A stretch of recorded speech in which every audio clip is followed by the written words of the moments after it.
आज मैं 18वीं शताब्दी में भारत की सामाजिक और धार्मिक स्थिति के बारे में चर्चा करूंगा।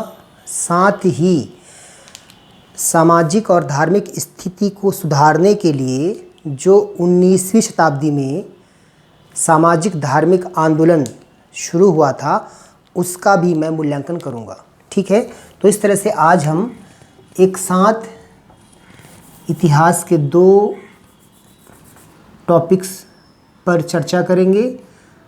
पहला देखेंगे हम 18वीं शताब्दी में भारत की सामाजिक और धार्मिक स्थिति कैसी थी, इसको देखेंगे, इस टॉपिक को देखेंगे, इसका मूल्यांकन करेंगे। ठीक है, और दूसरा हम इसके साथ ही देखेंगे कि 19वीं शताब्दी में जो भारत में सामाजिक और धार्मिक सुधार आंदोलन हुए उनका क्या परिणाम था, इनका मूल्यांकन करेंगे। इन आंदोलनों में हम देखेंगे आज ब्रह्म समाज के बारे में, ब्रह्म समाज, साथ में आर्य समाज, इन सब का क्या योगदान रहा, प्रार्थना समाज,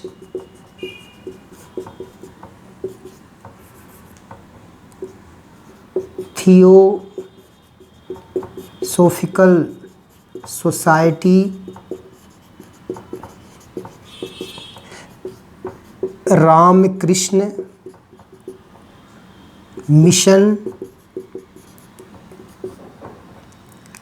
इसके अलावा अलीगढ़ आंदोलन, बहावी आंदोलन,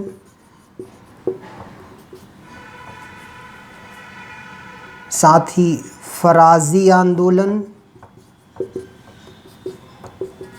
अहमदिया आंदोलन,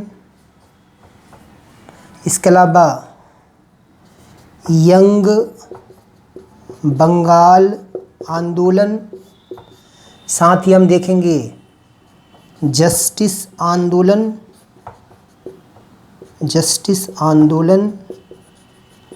इसके साथ हम देखेंगे, सत्य शोधक समाज, और हम देखेंगे आत्म सम्मान आंदोलन। मुख्य रूप से हम इन मूवमेंट पर बात करेंगे। इसके अलावा एक दो और जो छूटे हुए हैं, बोकालिंगा आंदोलन भी है एक इसमें। ठीक है, वो भी हम देख लेंगे। ठीक है, जो छोटे मोटे आंदोलन हुए हैं उनको भी हम देखेंगे। तो इस तरह से देखिए, मेरा प्रयास ये है, मैं एक प्रयास कर रहा हूँ कि 18वीं शताब्दी में जो भी सामाजिक और धार्मिक स्थिति रही है उसको सुधारने के लिए जो 19वीं शताब्दी में जो भी मूवमेंट्स हुए हैं, ठीक है, ब्रह्म समाज के संस्थापक जो थे राजा राम मोहन राय थे, तो राजा राम मोहन राय ने क्या प्रयास किया। देखिए, ऐसा है कि आज मैं इसका सामान्य परिचय आपको बताऊंगा। ठीक है, फिर आगे की क्लासों में हम क्या करेंगे कि इनको एक एक करके प्रीलिम्स और मेंस के हिसाब से हम चर्चा करेंगे। ठीक है, विस्तार से। तो 3 या 4 या 5 क्लासेस में आपका ये पूरा टॉपिक कवर हो जाएगा। तो थोड़ा धैर्य से समझने का प्रयास करिएगा। अब देखिए, पहले हम देखते हैं 18वीं शताब्दी में सामाजिक और धार्मिक स्थिति कैसी थी। तो सामान्य एक शब्द में बोलूँ मैं, देखिए आपको मेंस में बहुत कम शब्दों में अपने उत्तर को लिखने का प्रयास करना चाहिए। तो सामाजिक और धार्मिक स्थिति की हम बात करें तो सामाजिक और धार्मिक जो ढांचा था भारत का, स्ट्रक्चर था, वो कैसा था, वह दोषपूर्ण था। कैसा था वो? उसमें दोष था, दोषपूर्ण ढांचा था। भारत का सामाजिक और धार्मिक ढांचा कैसा था? दोषपूर्ण था। अब दोषपूर्ण था तो कौन कौन से दोष थे, कौन कौन से दोष रहे हैं, उन दोषों को हम समझने का प्रयास करेंगे। ठीक है, राइट। देखिए, सामाजिक ढांचे में बहुत सारी कमियां थी।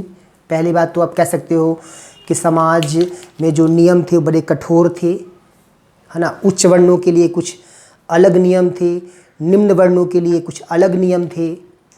समाज उच्च वर्ण और निम्न वर्ण में विभाजित था, दोनों के बीच असमानताएं थीं, ठीक है। लिंग भेद था, महिलाओं और पुरुषों के साथ में भेदभाव किया जाता था, ठीक है। महिलाओं की स्थिति अत्यंत शोचनीय थी। सती प्रथा जैसे क्रूर प्रथाएं प्रचलित थीं, पर्दा प्रथा चल रहा था, ठीक है। देवदासी प्रथा तमिलनाडु और उड़ीसा में प्रचलित थी। इसके साथ ही आप कह सकते हैं बहुपत्नी प्रथा भी प्रचलित थी, कन्या हत्या हो रही थी, ठीक है। इसके अलावा आप कह सकते हैं कि साथ में बाल विवाह भी हो रहा था। तो महिलाओं को शिक्षा का उचित अवसर नहीं था। तमाम सामाजिक और आर्थिक प्रतिबंध लगाए गए थे किन पे? महिलाओं में। तो हम दोषपूर्ण में पहला दोष यदि देखें तो मैं कहूँगा कि महिलाओं में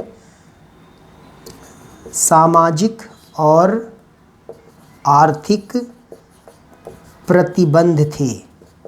तमाम सामाजिक प्रतिबंध थे और आर्थिक प्रतिबंध थे। और इसी में फिर आप बता सकते हैं अलग अलग पॉइंट करके, जब आपके मेंस में एग्ज़ाम में आए तो, कि इन प्रतिबंधों में आप बता सकते हैं कि उन्हें सती होना था। यदि कोई किसी नारी का उसका पति यदि मर गया, उसका देहांत हो गया अकस्मात, तो उसे सती होना पड़ता था। सती प्रथा का प्रचलन था। हालांकि सती प्रथा प्राचीन काल में भी प्रचलित थी।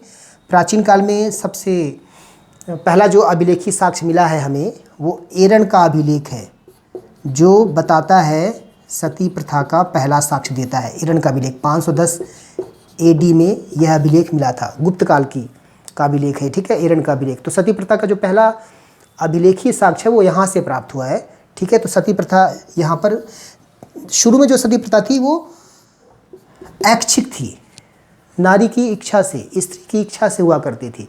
लेकिन बाद में इसको धर्म सम्मत मान लिया गया, और धर्म सम्मत मानने के बाद बलात्पूर्वक जबरदस्ती स्त्री की इच्छा ना होने पर भी उसे सती कर दिया जाता था। इतना अमानवीय व्यवहार स्त्री के साथ होता था, आप सोच सकते हैं, ठीक है। तो सती प्रथा का उल्लेख यहाँ पे आप कर सकते हैं। यहाँ पर आप देवदासी प्रथा का भी उल्लेख कर सकते हैं। देवदासी प्रथा भी एक अत्यंत अमानवीय प्रथा थी। कैसे समझाता हूँ मैं आपको। माता पिता मनौती मांगते थे भगवान के समक्ष, और जब उनकी मनौती पूरी हो जाती थी तो अपने बालिकाओं को वो मंदिरों को दान कर दिया करते थे।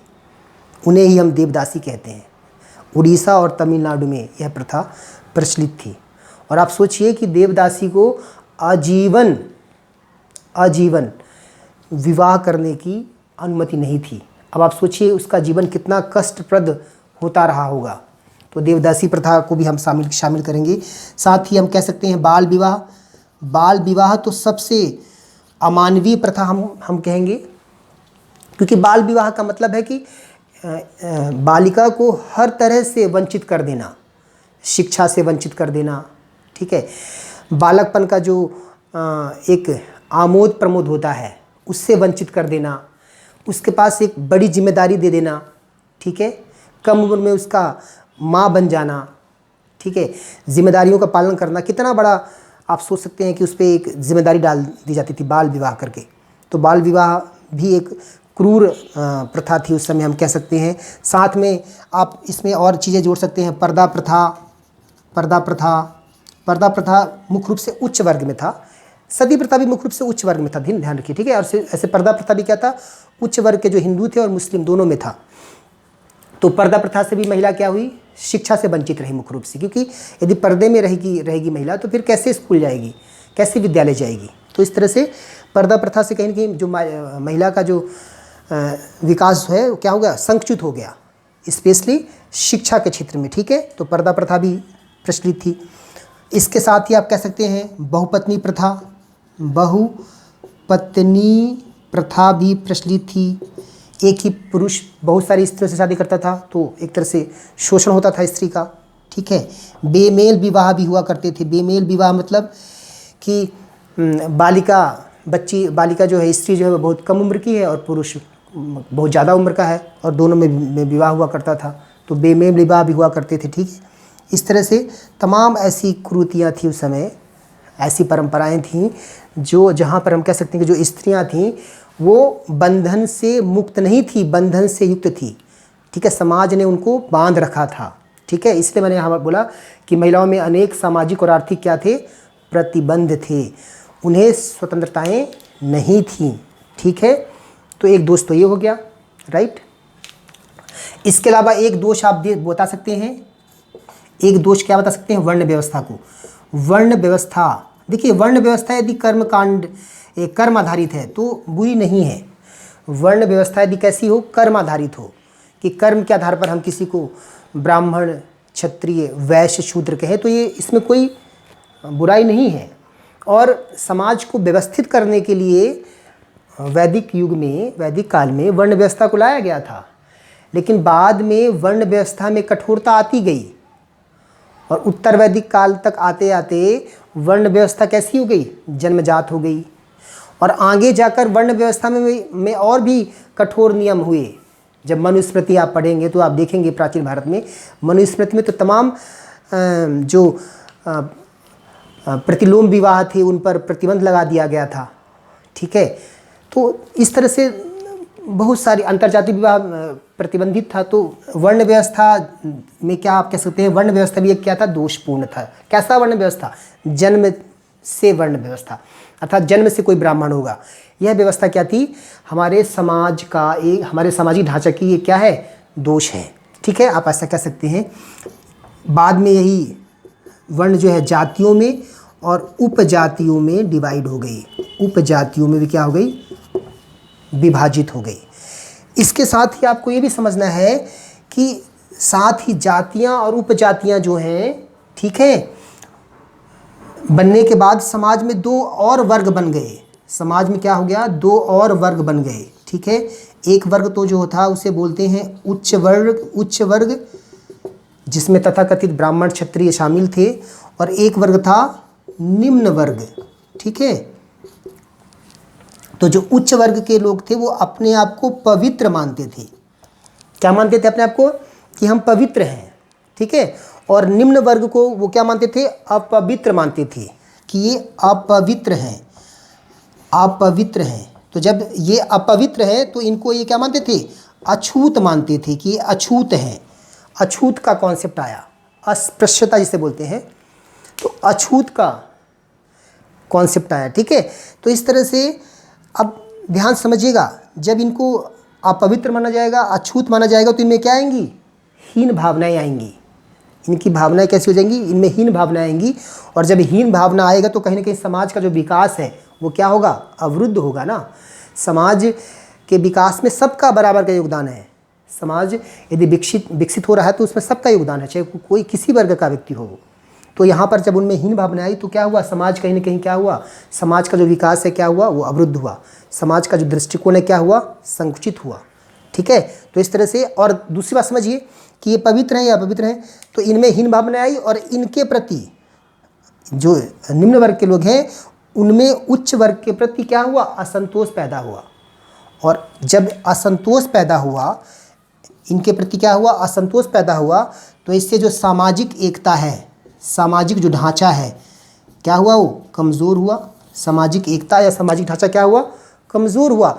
और जब सामाजिक ढांचा किसी देश का, किसी समाज का ढांचा ही कमज़ोर होगा तो आप सोच सकते हैं कि उस पर कोई भी आसानी से अतिक्रमण कर सकता है। और यही हुआ जब भारत में अंग्रेज़ आए, यूरोपीय शक्तियाँ आई, तो उनमें अंग्रेज़, आपको पता है कि अंग्रेज़ों ने भारत को क्या किया, अपना उपनिवेश बना लिया। क्यों बना लिया, कहीं ना कहीं सामाजिक एकता का हम में अभाव था, ठीक है। हम समाज में बटे हुए थे और इसका लाभ किसने लिया, ब्रिटिश ने लिया। तो कहीं यदि यहाँ से ऐसा प्रश्न पूछे कि भारत के उपनिवेश का एक कारण उच्च वर्ग और निम्न वर्ग में विभेद रहा है, यह भी था, तो हाँ था। क्यों, क्योंकि एक दूसरे के प्रति असंतोष था लोगों में, और उसी असंतोष का लाभ किसने उठाया, यूरोपीय शक्तियों ने उठाया।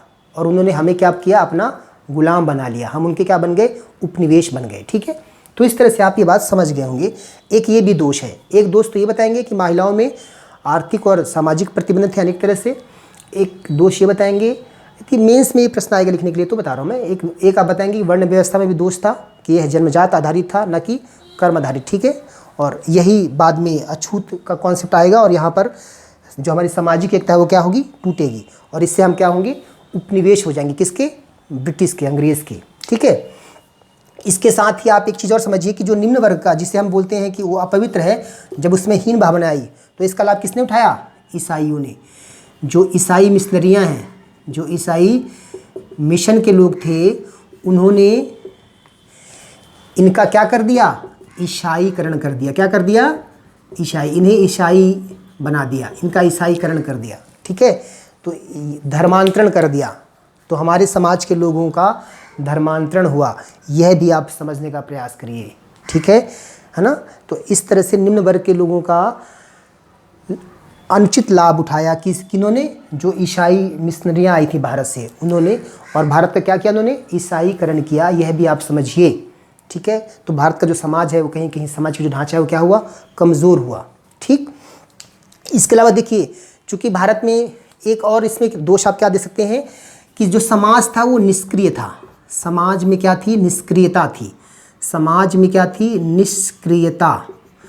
निष्क्रियता क्यों थी, इसके लिए आप 2-3 बातें समझ सकते हैं। पहली बात तो हमारे पास ज्ञान का अभाव था। कौन सा ज्ञान, वैज्ञानिक ज्ञान। यूरोप में जैसे कि पुनर्जागरण शुरू हो चुका था, आप ऐसा मानते इतिहासकार कि 14वीं शताब्दी से लेकर 16वीं शताब्दी के मध्य जो है यूरोप में पुनर्जागरण शुरू हुआ। पुनर्जागरण का मतलब है चिंतन। कैसा चिंतन, वैज्ञानिक चिंतन। कैसा चिंतन, अपनी समानता का चिंतन, अपनी आज़ादी का चिंतन, ठीक है। साहित्य के विकास का चिंतन, आलोचनात्मक चिंतन। इस तरह से तमाम चिंतनों का विकास हुआ। कहाँ, यूरोप में, जिसे हम बोलते हैं पुनर्जागरण। तो यूरोप में तो पुनर्जागरण रूपी ज्ञान आ चुका था, लेकिन भारत में अभी भी पुनर्जागरण रूपी ज्ञान, चिंतन रूपी ज्ञान नहीं आया था। तो ज्ञान का अभाव था हम में, साथ में साधनों का भी अभाव था। साधन का भी क्या था, अभाव था। ज्ञान का अभाव भी था और साधन का अभाव भी था। और साथ ही साथ हमारे बीच में प्रेरणा का भी अभाव था। कोई प्रेरित करने वाला व्यक्ति नहीं था हमारे पास। ये जो लोग हुए हैं, चाहे वो राजा राम मोहन राय हों, राजा राम मोहन राय, चाहे वो दयानंद सरस्वती हों, चाहे वो आत्माराम पांडुरंग हों, चाहे वो मैडम ब्लाटवेस्की और कर्नल अलकाट हो, चाहे वो विवेकानंद हो, चाहे वो सर सैयद अहमद खां हो, चाहे वो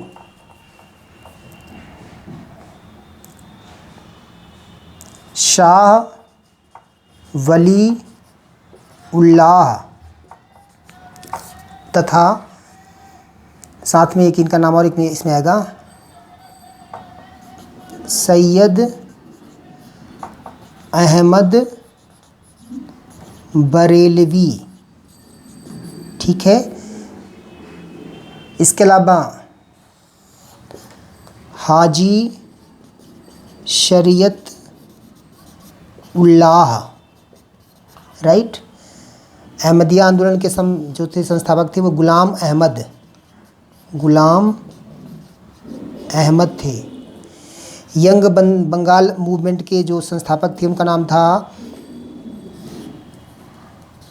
हेनरी विवियन डेरोजियो, ठीक है। जस्टिस मूवमेंट के आंदोलन जो संस्थापक थे वो मुदलियार साहब थे, नायर साहब थे और त्यागराज साहब थे। सत्य शोधक समाज के जो संस्थापक थे ज्योतिबा फुले साहब थे। और आत्मसम्मान आंदोलन के जो संस्थापक थे वो पेरियार साहब थे, ईवी रामास्वामी पेरियार, ईवी रामास्वामी नायर पेरियार। ठीक है, तो इस तरह से ये तमाम जो बुद्धिजीवी, इन्हें हम बोलते हैं बुद्धिजीवी या मध्यवर्गीय लोग, मध्यवर्गीय व्यक्ति या बुद्धिजीवी व्यक्ति, ये तमाम बुद्धिजीवी व्यक्ति कब आए? 19वीं शताब्दी में ये आए। तो इन्होंने फिर हमें क्या दिया? प्रेरणा दिया, मोटिवेट किया, हमें जगाया, हम जो सो रहे थे। तो लेकिन अभी हम बात कर रहे हैं 18वीं शताब्दी की। तो 18वीं शताब्दी में हमारे पास प्रेरणा का क्या था? अभाव था। क्यों? क्योंकि ये सारे जो व्यक्तित्व के लोग थे वो अभी नहीं आए हुए थे। ठीक है, हालांकि शाह वली उल्लाह आ चुके थे, लेकिन उनके जो विचारों का जो प्रचार प्रसार उसमें इन्होंने किया, सैयद अहमद बरेलवी ने किया था। ठीक है, ये बात समझेंगे हम ध्यान आगे जाके। ये सारे संस्थापक है, ध्यान रखिएगा, ब्रह्म समाज के संस्थापक हैं। ठीक है, राजा राम मोहन राय। डेट पूछे तो डेट 1828 में इसकी स्थापना हुई थी। आर्य समाज की स्थापना यदि पूछे आपसे तो 1875 में हुई थी, मुंबई में हुई थी। ये बम्बई में हुई, ये मुंबई में आर्य समाज, ब्रह्म समाज कलकत्ता में। ठीक है, प्रार्थना समाज की स्थापना 1867 में हुई थी। ठीक है, ये भी मुंबई में हुई थी। थियोसॉफिकल सोसाइटी की स्थापना भी 1875 में हुई थी, ध्यान रखिएगा। न्यूयॉर्क में हुई थी, ये बात ध्यान रखिएगा। शुरू में न्यूयॉर्क में था, बाद में इसका जो मुख्यालय है 1882 में वो कहाँ आ गया था? मद्रास में, अडियार एक जगह वहाँ पे आ गया था। हम सब पढ़ेंगे इसको डिटेल में। रामकृष्ण मिशन की स्थापना जो हुई थी वो 1896-97 में हुई थी। ठीक है, कलकत्ता में हुई थी, बेलूर एक जगह वहाँ पर। अलीगढ़ मूवमेंट की शुरुआत हम मानते हैं 1875 में हुई थी। ठीक है, भाभी मूवमेंट भी यही इसी टाइम में शुरू हुआ था। फराजी मूवमेंट की शुरुआत 1838 में हम मानते हैं। अहमदिया मूवमेंट की शुरुआत 1889 हम मानते हैं। यंग बंगाल मूवमेंट जो है वो भी इसी टाइम शुरू हुआ था। ठीक है, जस्टिस मूवमेंट जो है वो 1917, आत्मसम्मान मूवमेंट 1925 और सत्य शोधक समाज जो है वो था 1863। ठीक है, इस तरह से इनका ये टाइम पीरियड है। हम इनको सबको डिटेल्स में पढ़ेंगे। तो यहाँ आप ये समझिए, मैंने क्या बताया कि समाज में तीसरा दोष क्या था? निष्क्रिय समाज था, क्योंकि हमारे पास ज्ञान नहीं था। ज्ञान कैसा ज्ञान? पुनर्जागरण का ज्ञान। चिंतन नहीं था, वैज्ञानिक चिंतन नहीं था। आपको पता होना चाहिए कि यूरोप में उस समय औद्योगिक क्रांति, वैज्ञानिक क्रांति की शुरुआत हो चुकी थी, लेकिन भारत में जो भी परंपरागत उद्योगी थे, ठीक है, और साधन भी नहीं था हमारे पास और प्रेरणा भी नहीं थी। ठीक है, तो इस तरह से ये भी एक दोष है। और लास्ट में आप बता सकते हैं इसमें सामाजिक दोष के रूप में, इन सबको मिलाकर ही समाज कैसा हो गया? जो हमारा दृष्टिकोण था वो अत्यंत संकुचित था। सामाजिक दृष्टिकोण, निष्कर्ष में आप क्या लिख सकते हैं? सामाजिक दृष्टिकोण आप कह सकते हैं, ऐसा लिख सकते हैं इसको कि आप इस तरह से लिख सकते हैं इसे कि जब भारत का सामाजिक ढांचा दोषपूर्ण था, कैसे वर्ण व्यवस्था यहाँ तक लाएंगे, अछूत वाला जो कॉन्सेप्ट है। इसके अलावा आप बताएंगे महिलाओं में सामाजिक और आर्थिक प्रतिबंध थे तमाम तरह के, और उन प्रतिबंधों से जो ये कुरीतियाँ पैदा हुई थी उनके बारे में बताएंगे, उनकी समस्याएं, उनसे क्या समस्याएं पैदा हुई वो बताएंगे। ठीक है, निष्क्रिय समाज निष्क्रिय था, क्यों निष्क्रिय था? ज्ञान, साधन और प्रेरणा का अभाव था, ये सब बताएंगे। तो इन सबको मिलाकर आप बताएंगे कि इससे क्या हुआ कि हमारा जो सामाजिक दृष्टिकोण है वो क्या हो गया? अत्यंत संकुचित हो गया। ठीक है, और उसी का परिणाम हुआ कि हम क्या हो गए? उपनिवेश हो गए। किसके? अंग्रेज़ों के हम गुलाम हो गए। ठीक, तो ये तो सामाजिक दोषपूर्ण ढांचे की हमने बात किया। अब हम बात करेंगे थोड़ा सा धार्मिक ढांचा भी कैसा दोषपूर्ण है उसको देखेंगे। देखिए धार्मिक ढांचा कैसे दोषपूर्ण था, आप तमाम कह सकते हैं। कर्मकांड की बहुलता, कर्मकांड की, धर्म में क्या हो गया? कर्मकांड की बहुलता हो गई। ठीक है, यह भी एक तरह का क्या है? दोष है हमारे धर्म में, कर्मकांड।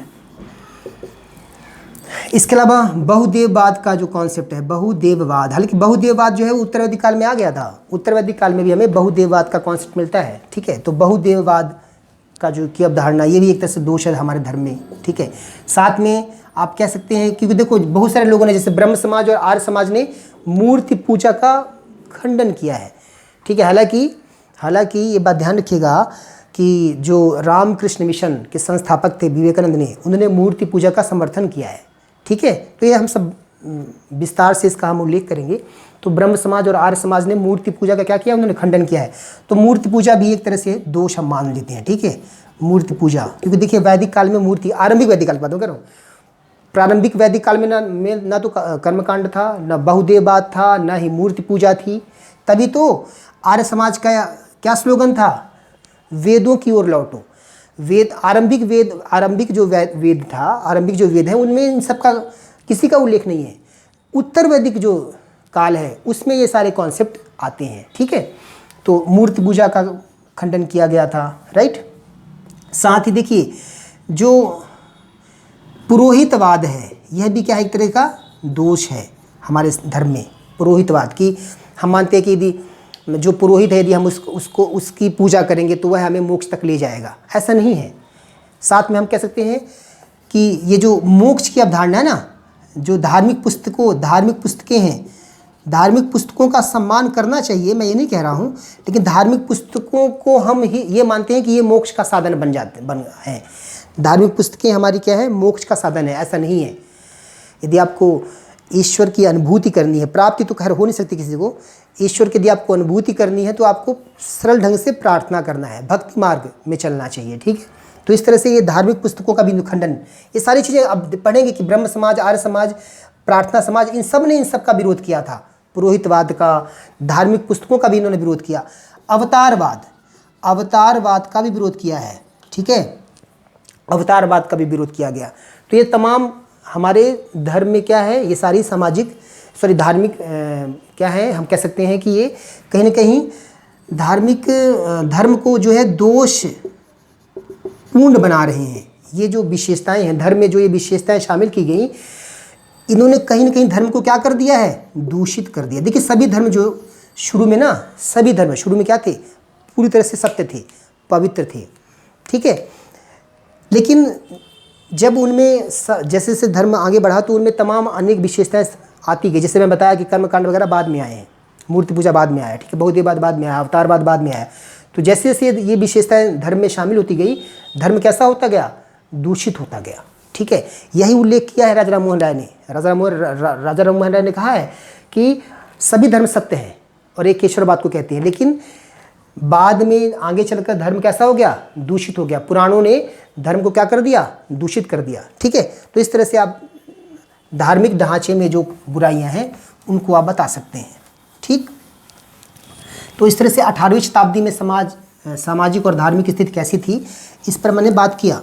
ठीक है, अब हम आगे चलते हैं। देखिए यहाँ पर मैंने फिर से बताया कि जो भी 18वीं शताब्दी में जो भी सामाजिक और धार्मिक दोष था, उन दोषों को दूर करने के लिए 19वीं शताब्दी में तमाम ऐसे मध्यम वर्गीय बुद्धिजीवी हुए हैं और उन्होंने समय समय पर अनेक समाज संगठन की स्थापना की है। और उन संगठनों के माध्यम से, ठीक है, हालांकि और भी सभाएं जैसे राजा राम मोहन राय ने आत्मीय सभा की स्थापना की है, इन्होंने शैक्षिक संस्थानों की स्थापना की, उस पर हम बात करेंगे सब कुछ डिटेल्स में। तो इन्होंने तमाम संगठनों की स्थापना की है और इन संगठनों के माध्यम से सुधार लाने का प्रयास किया है। ठीक है, अब देखिए एक मेंस में एक प्रश्न आपसे बन सकता है कि 19वीं शताब्दी में जो सुधार आंदोलन शुरू हुए थे, इनके उदय के पीछे के कारण क्या है, उदय के कारण पूछ सकता है आपसे। तो कल की क्लास में मैं इस पे बात करूंगा, उदय के कारण, क्योंकि लंबी वीडियो हो जाएगी इसलिए मैं आज ये बात नहीं करूंगा, लेकिन कल मैं इसमें बात करूंगा कि उदय के क्या कारण थे और इन सुधार आंदोलनों का स्वरूप क्या था, इस पर भी मैं बात करूंगा। इन सुधार आंदोलन का स्वरूप क्या रहा है, ठीक है, इस पर भी हम बात करेंगे। और लास्ट में हम यह भी देखेंगे कि इनका हम क्या करेंगे, मूल्यांकन भी करेंगे।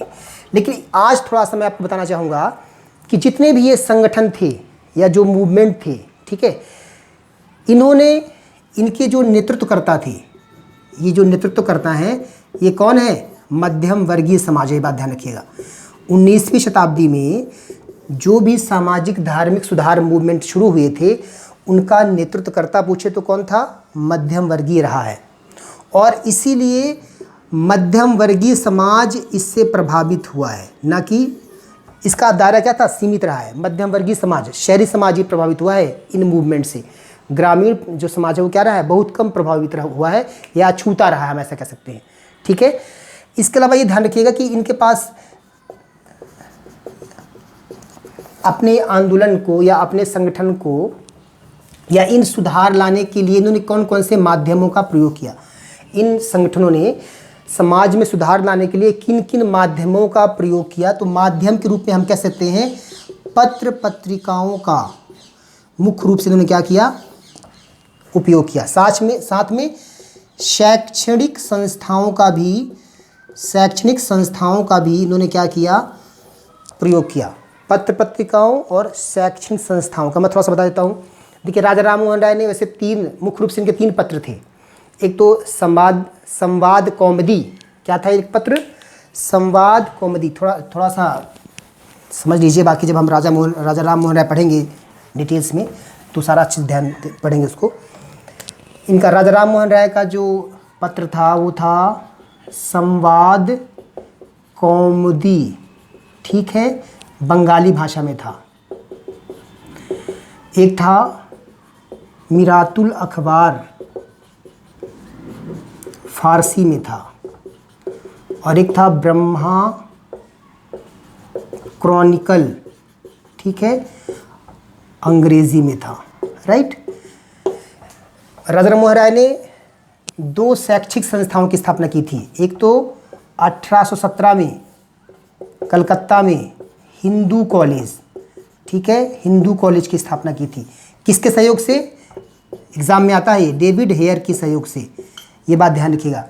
और ये बाद में इन्होंने 1825 में वेदांत कॉलेज की स्थापना की थी। मैं डिटेल में सब पढ़ाऊंगा आपको, ठीक है। वेदांत कॉलेज की स्थापना की थी 1825 में, ठीक, किन्होंने, राजा राम मोहन राय ने। ऐसे यदि हम बात करें दयानंद सरस्वती का पत्र, तो आपको याद होगा सत्यार्थ प्रकाश, इनका कौन सा पत्र है, सत्यार्थ प्रकाश। किस भाषा में है ये, हिंदी में है, ध्यान रखिएगा। हिंदी को राष्ट्रभाषा के रूप में प्रसारित करने वाले जो पहले व्यक्ति हैं वो कौन है, यही हैं, ये बात भी ध्यान रखिएगा। सत्यार्थ प्रकाश हिंदी में। आपको पता होगा कि दयानंद सरस्वती आर्य समाज के कुछ मेंबर्स थे, जैसे महात्मा हंसराज, इन्होंने 1886 में लाहौर में, ठीक है, दयानंद एंग्लो वैदिक कॉलेज की स्थापना की थी, ठीक है, 1886 लाहौर में, हंसराज। और साथ में बाद में कह सकते हो आप इसमें लाला लाजपत राय भी शामिल थे। लाजपत राय का भी इसमें योगदान रहा है आगे चलकर, ठीक है, इसके प्रचार प्रसार में। इसी तरह आर्य समाज के एक और मेंबर थे स्वामी श्रद्धानंद। इन्होंने 1902 में हरिद्वार में एक विद्यालय की स्थापना की थी, उसका नाम था गुरुकुल कांगड़ी। ये सब एग्जाम में आता है, ध्यान रखिएगा आप, ठीक है। पूछ सकता है आपसे कि इन मूवमेंट्स का शिक्षा के क्षेत्र में क्या योगदान रहा है, तो आप ये सब लिखोगे ना, ठीक है। तो इस तरह से तमाम बातें हैं जो हमें करनी है। चूँकि ये वीडियो लंबी हो जाएगी, इसलिए मैं आज यहीं पे इसको ख़त्म करता हूँ, इस टॉपिक को। कल हम इसके आगे शुरू करेंगे, ठीक है। बहुत बहुत धन्यवाद आपका।